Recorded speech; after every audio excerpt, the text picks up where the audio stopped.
नमस्कार, आपण पाहतात कटू सत्य लाईव्ह न्यूज. चॅनलवर नवीन असाल तर चॅनलला सबस्क्राईब, शेअर, लाईक, कमेंट करून महाराष्ट्रभरातील नवनवीन बातम्यांसाठी बेल आयकन दाबायला विसरू नका. तरुणांचं आंदोलन शैक्षणिक प्रश्नासाठी आहे. तरुणांच्या आंदोलनात घुसखोरी करून ते हायजॅक करून त्याला भलतंच वळण देण्याचा प्रयत्न भाजप करतोय, हे लक्षात घ्या. लक्षात आलंय त्यांच्या नवी पिढी जेन झी, जेन अल्फा आपल्याला भीक घालत नाही. मग आता तिरंगा घेऊन 15 ऑगस्टला मोर्चे काढण्याचा विचार यांचा आहे. ही केवळ शोबाजी आहे, लक्षात ठेवा. केवळ शोबाजी आहे. ज्यांनी स्वातंत्र्यासाठी कोणतेही प्रयत्न केले नाहीत, जे स्वातंत्र्य आंदोलनात कधीही सहभागी नाही झाले, ज्यांनी तिरंगा झेंड्याला सुद्धा विरोध केला, तीच मंडळी आता तिरंगी झेंडे घेऊन जर मिरवणुका काढणार असतील तर याला ढोंगीपणा एवढंच नाव देता येईल, हेही लक्षात ठेवा. आज आपण पुन्हा एकदा चर्चा करणार आहे झारखंड आंदोलनाची. तुम्हाला माहिती आहे, काल झारखंडमध्ये विद्यार्थ्यांच्या मोर्चावर लाठीमार करण्यात आलेला आहे. या लाठीमाराचा राहुल गांधींनी सुद्धा निषेध केलेला आहे. म्हणजे एक प्रकारे राहुल गांधींनी आपल्या सरकारविरुद्ध भूमिका घेतलेली आहे. झारखंडमध्ये झारखंड मुक्ती मोर्चा आणि काँग्रेसचं संयुक्त सरकार आहे, हे आपण लक्षात ठेवलं पाहिजे. पण हा लाठीमार अयोग्य होता. विद्यार्थ्यांवर लाठीमार करण्याची काहीही गरज नव्हती, अशी भूमिका राहुल गांधींनी घेतलेली आहे आणि इतर अनेक काँग्रेस नेत्यांनी घेतलेली आहे. या लाठीमारामुळे खरं तर वाईट वाटलं पाहिजे, दुःख झालं पाहिजे. विद्यार्थ्यांच्या मोर्चावर अशा प्रकारे लाठीमार करण्याची वेळ यावी, हीच गोष्ट दुर्दैवी आहे. मात्र या लाठीमाराचा आपल्याला राजकीय फायदा होणार म्हणून भारतीय जनता पक्षाला आनंद झालेला दिसतो आहे. हा अर्थातच विकृत आनंद आहे, पण भाजप अशाच प्रकारे विकृत आनंद साजरा करतो. म्हणून काल लाठीमार झाल्यावर आज लगेच भाजपने झारखंड बंदची घोषणा केली आणि अखिल भारतीय विद्यार्थी परिषदेने स्वतंत्रपणे झारखंड विधानसभेवर मोर्चा काढला. अखिल भारतीय विद्यार्थी परिषद हा झारखंडमधल्या विद्यार्थ्यांच्या आंदोलनाचा भाग नाही. ते या आंदोलनात सहभागी नाहीत, ते दूर राहिलेले आहेत. ते विद्यार्थ्यांच्या जंतर मंतरच्या आंदोलनात सुद्धा सहभागी नव्हते. पण आता केवळ परिस्थितीचा फायदा घेण्यासाठी भारतीय जनता पक्ष आणि अभाविप दोघंही पूर्ण शक्तीने या आंदोलनात उतरलेले आहेत. मला तुम्हाला हे सांगायचं आहे की हे आंदोलन सुरू झालं तेव्हा पूर्णपणे राजकारण विरहित होतं. म्हणजे राजकारण तर असतंच प्रत्येक आंदोलनात, पण राजकीय पक्ष विरहित होतं. इथे कोणीही राजकीय पक्षाचा झेंडा आणला नव्हता. जंतर मंतर प्रमाणेच विरोधी पक्षाचे नेते इथे येत होते. म्हणजे झारखंडमधल्या सत्ताधारी जे आहेत, काँग्रेस आणि झारखंड मुक्ती मोर्चा यांच्या विरोधात जे आहेत त्या पक्षाचे नेते इथे येत होते. भाजपचे नेतेही येत होते. परंतु या विद्यार्थ्यांनी सगळ्यांना तुम्ही या आंदोलनापासून दूर राहा, पक्षीय झेंडे इथे आणू नका असं सांगितलं होतं. या आंदोलनातल्या विद्यार्थ्यांच्या मागण्या अतिशय योग्य आहेत, हे मी तुम्हाला गेल्या आठवड्यातल्याच व्हिडिओमध्ये सांगितलं होतं.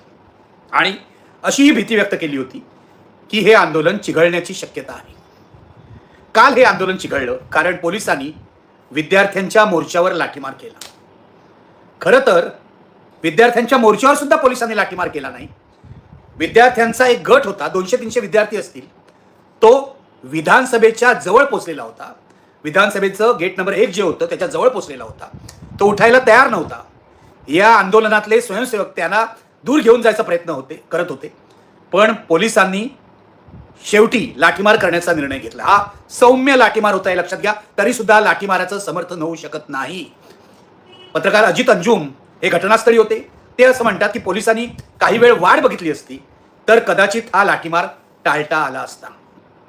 पण हा लाठीमार करण्याची वेळ का आली पोलिसांवर? याचं कारण हे आंदोलन सुरुवातीपासून शांततेत पार पडत होतं. आंदोलनातले कार्यकर्ते आणि पोलीस यांच्यामध्ये एक अभूतपूर्व असं सहकार्य होतं. पण काल मोर्चा जेव्हा निघाला विधानसभेवर तेव्हा या सहकार्याला कलंक लागला. याचं कारण या मोर्चामध्ये सगळे विद्यार्थी होते असं म्हणता येणार नाही. आंदोलनात सामील झालेले विद्यार्थी होते, ज्या परीक्षांमध्ये घोटाळे झाले त्या परीक्षांना बसलेले विद्यार्थी होते. पण त्याबरोबरच भारतीय जनता पक्षाचे काही कार्यकर्ते सुद्धा यात सामील झाले होते. अजित अंजुम यांच्या म्हणण्याप्रमाणे भाजप युवा मोर्चाचे अध्यक्ष आपल्या कार्यकर्त्यांसकट या आंदोलनात सामील झाले होते. एक व्हिडिओ तर असा आहे की भाजपने काही तरुण मुलं बंगालमधून आणली आणि या आंदोलनात त्यांना उतरायला लावलं. काही भाजपचे कार्यकर्ते हेल्मेट घालून दगडफेक करत होते, याचेही व्हिडिओ प्रसिद्ध झालेले आहेत. काही भाजपचे कार्यकर्ते भगवा स्कार्फ घालून दगडफेक करत होते, याचेही व्हिडिओ प्रसिद्ध झालेले आहेत. आणि हे जर तुम्हाला वाटत असेल मी काहीतरी कपोलकल्पित गोष्ट सांगतोय, तर तुम्ही लाईव्ह टीव्ही नावाचं यूट्यूब चॅनल आहे, त्यावर जाऊन पहा. युथ काँग्रेसने सुद्धा अनेक व्हिडिओ आता लोकांसमोर आणलेले आहेत की ज्याच्यामध्ये भाजपचे कार्यकर्ते बॅरिकेड्स तोडताना दिसत आहेत, विधानसभेवर धावून जाताना दिसत आहेत आणि विद्यार्थ्यांना चिथावणी देताना दिसत आहेत. या आंदोलनाला उग्र स्वरूप मिळावं अशी भाजपची इच्छा होती. याचं कारण जंतर मंतरच्या आंदोलनानंतर भारतीय जनता पक्षाचं आणि मोदी सरकारचं नाक कापलं गेलं होतं. शिक्षण मंत्री धर्मेंद्र प्रधान यांना तर राजीनामा द्यावाच लागला, पण 20 जुलैला पोलिसांनी तरुण मुलांवर, विद्यार्थ्यांवर जे अत्याचार केले त्याची धग अजून संपलेली नाही. गेले 2 आठवडे गृहमंत्री अमित शहा लोकसभेमध्ये आलेले नाहीत. हे मी पुन्हा पुन्हा सांगतोय, पंतप्रधान मोदीही आलेले नाहीत, कारण त्याची धग अजून शांत झालेली नाही. आपण जर लोकसभेत गेलो तर गोंधळ होईल आणि आपली नाचक्की होईल अशी भीती दोघांनाही वाटते. दुसऱ्या बाजूला एक असं चित्र निर्माण झालं की ही जी नवी पिढी आहे, जेन झी जी आहे, ती मोदी सरकारच्या विरोधात आहे. सर्व बाजूनी भारतीय जनता पक्षाची कोंडी झाली होती. कोणत्याही प्रश्नांना त्यांच्या नेत्यांना उत्तरं देता येत नव्हती. त्यांनी आधी जंतर मंतरवर जमलेल्या तरुणांना अँटी नॅशनल ठरवण्याचा प्रयत्न केला. हे अराजकवादी आहेत असंही संघाचे काही नेते, सहकार्यवाह अतुल लिमये वगैरे म्हणाले. पण नंतर धर्मेंद्र प्रधान या लोकांना अराजकवादी म्हणाले, अँटी नॅशनल म्हणाले. भाजपचे अध्यक्ष नितीन नबीन यांनी सुद्धा व्हायरस अशी यांची चेष्टा केली. पण या सगळ्यावर पाणी फिरवलं ते राष्ट्रीय स्वयंसेवक संघाचे सरसंघचालक मोहन भागवत यांनी. त्यांनी जेन झीचे तरुण आणि तरुणी या अँटी नॅशनल नाहीत असं एका कार्यक्रमात जाहीर करून टाकलं. म्हणजे भाजपच्या जखमेवर मीठ सोडण्याचा हा प्रकार होता. या जखमेवर फुंकर घातली असेल तर ती झारखंडच्या या आंदोलनाने. मी मगाशी म्हटल्याप्रमाणे सुरुवातीला या आंदोलनात राजकीय पक्षांचा सहभाग नव्हता, पण जसं दिल्लीमध्ये जंतर मंतरला समांतर आंदोलन राहुल गांधींनी चालू केलं, तसंच रांचीमध्ये भाजपचे नेते माजी मुख्यमंत्री बाबूलाल मरांडी यांनी मुख्यमंत्र्यांच्या घरासमोर निदर्शनं चालू केली, धरणं धरलं.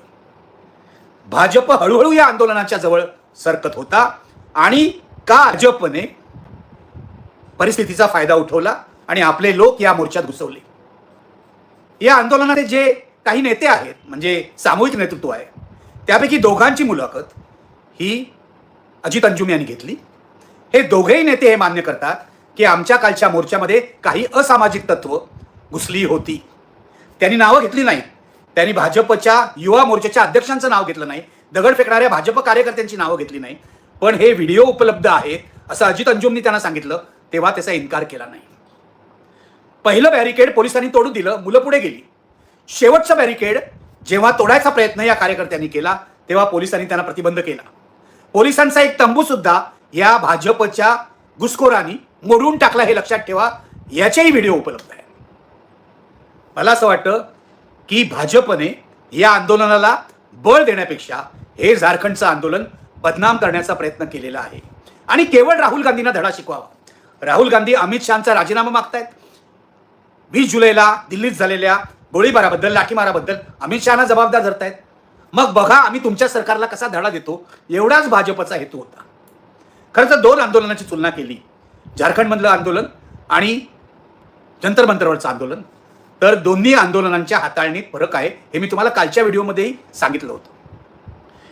जंतर मंतरच्या आंदोलनाला 1 महिना झाला.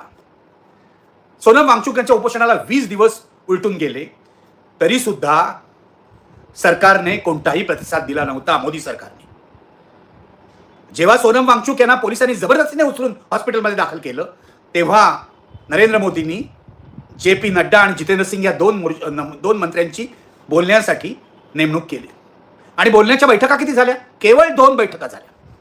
या उलट झारखंडमधल्या आंदोलनाला आज 17 दिवस होत आहेत. 17 दिवसात किमान 5-6 वेळा विद्यार्थी प्रतिनिधींबरोबर बैठका झाल्या. पण या विद्यार्थी प्रतिनिधींमध्ये सुद्धा भाजपने आपली काही माणसं घुसवली. उदाहरणार्थ माजी ॲडव्होकेट जनरलना घुसवलं काही कारण नसताना, त्यामुळे बोलणी फिसकटली असं सरकारमधल्या मंत्र्यांचं म्हणणं आहे. सरकारमधल्या अनेक मंत्र्यांनी हा आरोप केलेला आहे की भारतीय जनता पक्ष या आंदोलनात तेल ओततोय आणि आंदोलन भडकवायचा प्रयत्न करतोय. एक लक्षात घ्या, 20 जुलैच्या मोर्चावर काही कारण नसताना दिल्ली पोलिसांनी लाठीमार केला, गोळीबार केला, पॅलेट गन्स वापरले. एक गोष्ट लक्षात ठेवली पाहिजे, रांचीमध्ये अशा प्रकारच्या पॅलेट गन्स किंवा AK-47चा वापर झाला नाही. दिल्लीमध्ये पॅलेट गनचा वापर झाला, बिहारमध्ये सिवान येथे AK-47चा वापर झाला.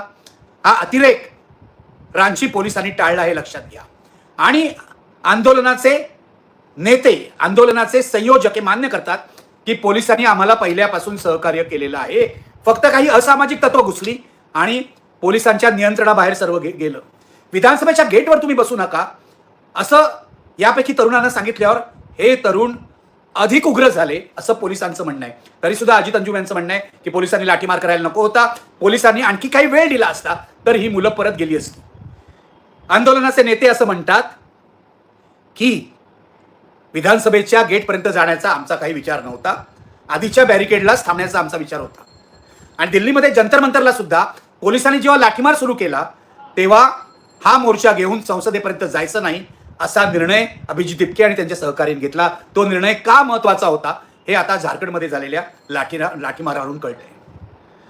मित्र हो, कालचा लाठीमार दुर्दैवी होता, अनावश्यक होता. हे जरी मान्य केलं तरी हा लाठीमार सौम्य होता हेही मान्य करावं लागेल. दिल्लीसारखा पाशवी नव्हता, मुलींची डोकी फोडली नाही, मुलींचे कपडे फाडले नाहीत.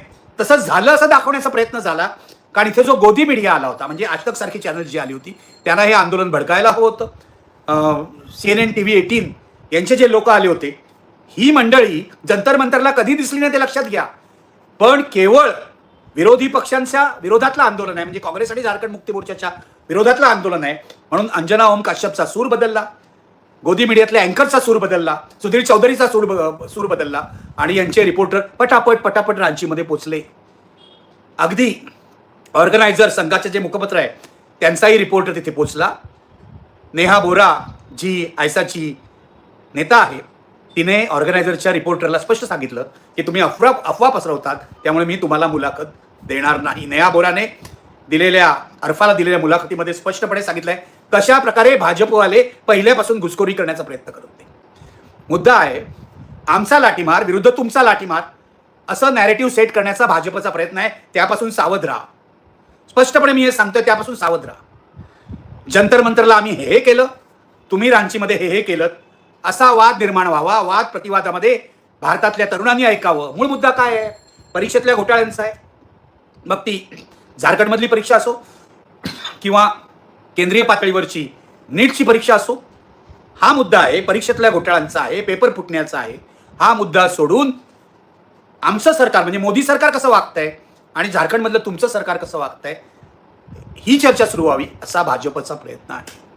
खरं तर झारखंडमध्ये राहुल गांधींनी सूचना दिल्यावर हेमंत सोरेन यांनी सातत्याने बोलणी केलेली आहे आणि आज या क्षणाला आंदोलन मिटलं नसलं तरी सुद्धा CBI चौकशी आणि आणखी एक मागणी सोडून सर्व मागण्या म्हणजे जवळजवळ 80% मागण्या मान्य केलेल्या आहेत. आता CBI मागणी ही राजकीय स्वरूपाची मागणी आहे, कारण CBIला केंद्र सरकार कंट्रोल करतं. CBIकडे चौकशी दिली की केंद्र सरकार हेमंत सोरेन यांच्या सरकारला त्रास देणार हे स्पष्ट आहे.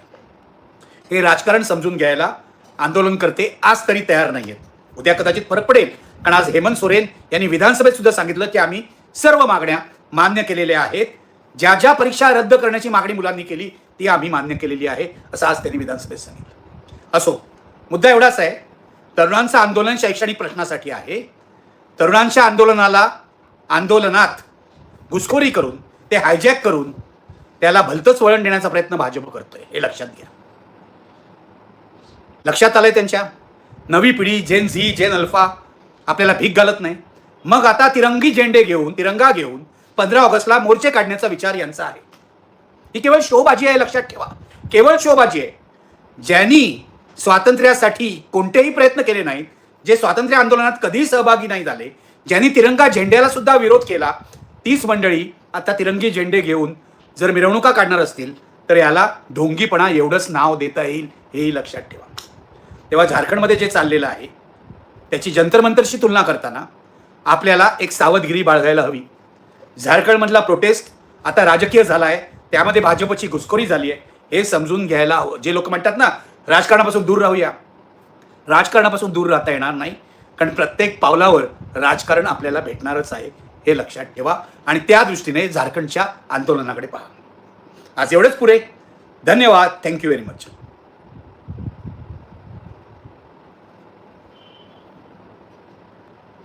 पाहत राहा निर्भीड सत्य अर्थात सर्वसामान्यांचे व्यासपीठ, आपल्या सर्वांच्या हक्काचे चॅनल कटू सत्य लाईव्ह न्यूज. धन्यवाद.